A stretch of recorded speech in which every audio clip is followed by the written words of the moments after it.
Guys ಇವತ್ತು ನಾನು ರಾಯಚೂರಿಂದ ಬರೀ 40 ಕಿಲೋಮೀಟರ್ ದೂರದಾಗಿರೋಂಥ ಮಂತ್ರಾಲಯಕ್ಕೆ ಹೋಗತ್ತೀನಿ. ಯಾರ್ಯಾರು ಮಂತ್ರಾಲಯ ವಿಸಿಟ್ ಮಾಡಿರಿ ಮತ್ತು ರಾಯರ ಭಕ್ತರದಿರಿ ಕಮೆಂಟ್ ಮಾಡ್ರಿ. ಫಸ್ಟ್ ಪಂಚಮುಖಿ ಹೋಗಿ ಆಮೇಲೆ ಅಲ್ಲಿಂದ ಮಂತ್ರಾಲಯಕ್ಕೆ ಹೋಗ್ತೀವಿ. ವೀಕೆಂಡ್ ಐತಲ್ಲ ಅದಕ್ಕೆ ಭಾಳ ರಶ್ ಐತಿ. ಆಮೇಲೆ ಹಬ್ಬದೊಂದು ಹಾಲಿಡೇಸ್ ಇತ್ತು ನೋಡ್ರಿ. ಎಷ್ಟು ಕಾರ್ ಬಂದವು, ಎಷ್ಟೆಷ್ಟು ಬೇರೆ ಬೇರೆ ಊರುಗಳಿಂದ ಎಲ್ಲ ಬರ್ತಾರ.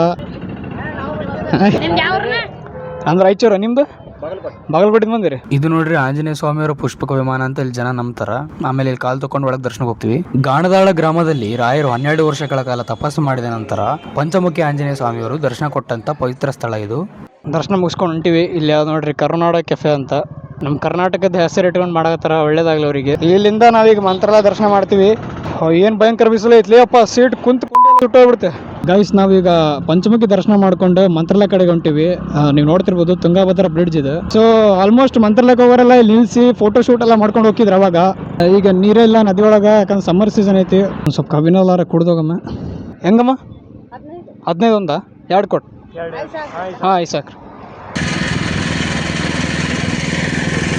ಹಿಂಗೆ ರೋಡ್ ಸೈಡ್ ಕುಂತಿರ್ತಾರಲ್ಲ ಇವ್ರ ಹತ್ರ ಹೋಗಿ ನಾವು ತೊಗೊಂಡ್ರೆ ಅಟ್ಲೀಸ್ಟ್ ಅವ್ರಿಗೆ ಹೆಲ್ಪರ್ ಆಗ್ತತೆ. ಅಷ್ಟು ಬಿಸಿಲಾಗ ಅವ್ರು ಕುತ್ಕೊಂಡಿದ್ರೆ ಅದಕ್ಕೆ ನಾವು ಹೋಗಿ ಹಂಗೆ ವಯಸ್ಸಾದವ್ರ ಹತ್ರ ಅಜ್ಜಿ ಇದ್ರೊಬ್ರು ಅವ್ರ ಕಡೆ ಕುಡಿದು ಹೊಂಟಿವಿ. ಈಗ ವೆಲ್ಕಮ್ ಟು ಮಂತ್ರಾಲಯ. ಮಂತ್ರಾಲಯಕ್ಕೆ ಬಂದ್ರೆ ಏನೋ ಒಂದು ನೆಮ್ಮದಿ ಸಿಗ್ತದೆ ಗುರು ನನಗೆ.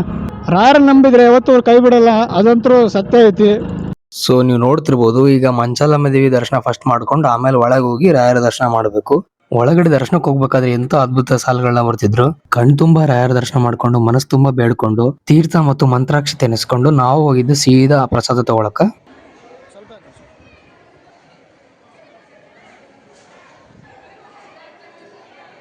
ಗೈಸ್ ಇವಾಗ ರಾಯರ ದರ್ಶನ ಮಾಡ್ಕೊಂಡು ಹಂಗೆ ನಂಗೆ ನೆಕ್ಸ್ಟ್ ಗೋಲ್ 10K ಫಾಲೋವರ್ಸ್ ಮಾಡ್ಸಪ್ಪ ಅಂತ ರಾಯರ್ತ ಕೇಳ್ಕೊಂಡು ಈಗ ನಮ್ಮ ರಾಯಚೂರು ಕಡೆಗೆ ಹೊಂಟಿವಿ.